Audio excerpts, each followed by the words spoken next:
तो दोस्तों आज हम राजस्थान बीएसटीसी और पीटीटी के लिए 25 इम्पोर्टेंट प्रश्नों के बारे में बात करेंगे और ये सभी प्रश्न मोस्ट इम्पोर्टेंट सिलेक्टेड प्रश्न और परीक्षा में आने लायक प्रश्न, इसलिए वीडियो में आप अंत तक जरूर बने रहे। तो चलो वीडियो को शुरू करते हैं। तो आपका पहला सवाल है कि बाड़मेर के तिलवाड़ा में लूणी नदी से खालिस्तान नदी है जो मिलती है, तो नदी कौन सी है जो लूणी नदी से मिलती है? तो वह नदी है सुकड़ी नदी। तो दोस्तों आपको 25 प्रश्न दिए जाएंगे, जिसमें से आपने कितने प्रश्न सही किए हैं वो हमें लास्ट में कमेंट बॉक्स कमेंट करके जरूर बताएं, जिससे कि आपकी प्रिपरेशन का पता चलता रहेगा। तो अगला प्रश्न देखते हैं। अगला सवाल है कि भीलवाड़ा जिले की खालिस्तान नदी पर बागोर स्थित है, तो वह नदी है कोठारी नदी, जिस पर क्या स्थित है? बागोर। अगला सवाल है कि राजस्थान में किस स्रोत से सर्वाधिक सिंचाई की जाती है? वेरी मोस्ट इम्पोर्टेंट क्वेश्चन है, बहुत बार एग्जाम में रिपीट होता है कि राजस्थान के किस स्रोत से सर्वाधिक सिंचाई की जाती है? तो वह स्रोत है नलकूप एवं कुएं से। अगला सवाल है कि मारवाड़ का अमृत सरोवर कहलाता है। वेरी मोस्ट इम्पोर्टेंट क्वेश्चन है, बहुत बार एग्जाम में रिपीट होता है कि मारवाड़ का अमृत सरोवर कहलाता है। तो कौन सा बांध कहलाता है? तो वह बांध है जवाई बांध। अगला सवाल है कि मेनाल नदी पर स्थित मेनाल जलप्रपात किस जिले में है? ये भी मोस्ट इम्पोर्टेंट क्वेश्चन है, परीक्षा में आने लायक प्रश्न है कि मेनाल जलप्रपात है जो किस जिले में स्थित है? तो मेनाल जलप्रपात स्थित है भीलवाड़ा जिले में। अगला सवाल है कि निम्न में से कौन सा या कौन से त्रिवेणी संगम सही नहीं है?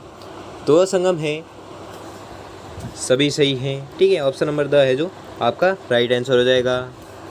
अगला सवाल है कि यह नदी नीचे से चौड़ी है तथा ऊपर से सकड़ी है, इसलिए गार्ज नदी भी कहलाती है। तो वह नदी कौन सी है? तो वह नदी है चंबल। अगला सवाल है कि किन नदियों के संगम स्थल को सामेला कहा जाता है? वेरी मोस्ट इम्पोर्टेंट क्वेश्चन है, परीक्षा में आने लायक प्रश्न है कि किन नदियों के संगम स्थल को सामेला कहा जाता है? तो यह कहते हैं काली सिंध व आहू नदियों के संगम को। अगला सवाल है कि किस नदी में डॉल्फिन मछली पाई जाती है जिसे गांगे सूस कहते हैं? वेरी मोस्ट इम्पोर्टेंट क्वेश्चन है, बहुत बार एग्जाम में रिपीट होता है कि किस नदी में डॉल्फिन मछली पाई जाती है और जिसे गांगे सूस कहते हैं? तो वह नदी है चंबल नदी। अगला सवाल है कि किस नदी पर भारत का एकमात्र घड़ियाल अभ्यारण्य स्थित है? वेरी मोस्ट इम्पोर्टेंट क्वेश्चन है, बहुत बार एग्जाम में रिपीट होता है कि भारत का एकमात्र घड़ियाल अभ्यारण्य है जो स्थित है किस नदी पर? तो वह नदी है चंबल नदी पर। अगला सवाल है कि राज्य का सबसे ऊंचा बांध खालिस्तान है, तो वह बांध कौन सा है जो राज्य का सबसे ऊंचा बांध है? तो वह बांध है जाखम बांध। ये भी वेरी मोस्ट इम्पोर्टेंट क्वेश्चन है, बहुत बार एग्जाम में रिपीट होता है कि राज्य का सबसे ऊंचा बांध कौन सा है? तो वह बांध है जाखम बांध, जो राज्य का सबसे ऊंचा बांध है। अगला सवाल है कि ईसरदा बांध किस जिले में स्थित है? तो ईसरदा बांध है जो स्थित है सवाई माधोपुर में, ठीक है। सवाई माधोपुर में कौन सा बांध स्थित है? ईसरदा बांध। ये भी मोस्ट इम्पोर्टेंट क्वेश्चन है। अगला सवाल है कि साबरमती नदी की सहायक नदियां हैं, तो सहायक नदियां हैं वाकल, हथमती, मेसवा और वेत्रक। ये चारों नदियां हैं जो साबरमती नदी की सहायक नदियां हैं। अगला सवाल है कि स्थानीय भाषा में 12 किस दिन को कहा जाता है? तो यह कहते हैं किस नदी को कहते हैं? तो वह नदी है रूपारेल नदी, ठीक है। रूपारेल नदी वह नदी है जिसे स्थानीय भाषा में क्या कहते हैं? 12 कहते हैं। किस नदी को कहते हैं? तो रूपारेल नदी को कहते हैं। अगला सवाल है कि झालावाड़ में स्थित गागरोन का किला किस नदियों के संगम पर बना है? तो आपको याद रखना है वह है आहू और कालीसिंध, ठीक है। आहू और कालीसिंध नदियों के संगम पर बना हुआ है कौन सा किला? गागरोन का किला। अगला सवाल है कि निम्नलिखित में से कौन सा सुमेलित नहीं है? तो वह है बनास और सागी। ये सही सुमेलित नहीं है, इसलिए आपका राइट आंसर हो जाएगा ऑप्शन नंबर डी। अगला सवाल है कि बनास नदी का उद्गम स्थल है। वेरी मोस्ट इम्पोर्टेंट क्वेश्चन है, ये आप रट लो, कुछ भी करके याद कर लेना है, क्योंकि ये प्रश्न बार बार रिपीट होता है कि बनास नदी का उद्गम स्थल है। तो उद्गम स्थल है खमनोर की पहाड़ियाँ।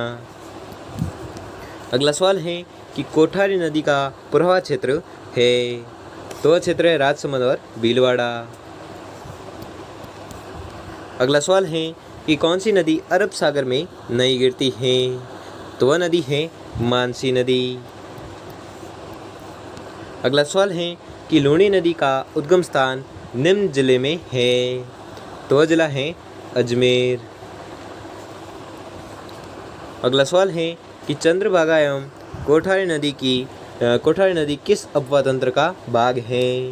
तो यह भाग है बंगाल की खाड़ी का अपवाह तंत्र का भाग है। अगला सवाल है कि टोंक शहर किस नदी के किनारे बसा हुआ है। तो टोंक बसा हुआ है बनास नदी के किनारे। अगला सवाल है कि सांबर झील में गिरने वाली नदी नहीं है। तो वह नदी है कांतली नदी। ठीक है, कांतली नदी वह नदी है जो सांबर झील में नहीं गिरती है। अगला सवाल है कि निम्नलिखित में से कौन सी एक बनास नदी की सहायक नदी नहीं है। तो वह नदी है पार्वती नदी। ठीक है, जो बनास नदी की सहायक नदी नहीं है। अगला सवाल है और ये आज का अंतिम सवाल है कि चूलिया जलप्रपात किस नदी पर स्थित है। Very very most important question है। ये भी प्रश्न बहुत बार रिपीट होता है कि चूलिया जलप्रपात है जो किस नदी पर स्थित है। तो आपको याद रखना है यह स्थित है चंबल नदी पर। तो दोस्तों, आपको वीडियो कैसा लगा कमेंट बॉक्स कमेंट करके जरूर बताएं और आपने 25 में से कितने प्रश्न सही किए हैं वो भी हमें कमेंट में ज़रूर बताएं। और अगर आपको वीडियो आपके लिए थोड़ा सा भी हेल्पफुल साबित हुआ हो तो वीडियो को लाइक और चैनल पर नए हो तो चैनल को सब्सक्राइब कर लीजिए और बेल आइकन को प्रेस कर लीजिए जिससे कि वीडियो की नोटिफिकेशन आपको मिलती रहेगी। धन्यवाद।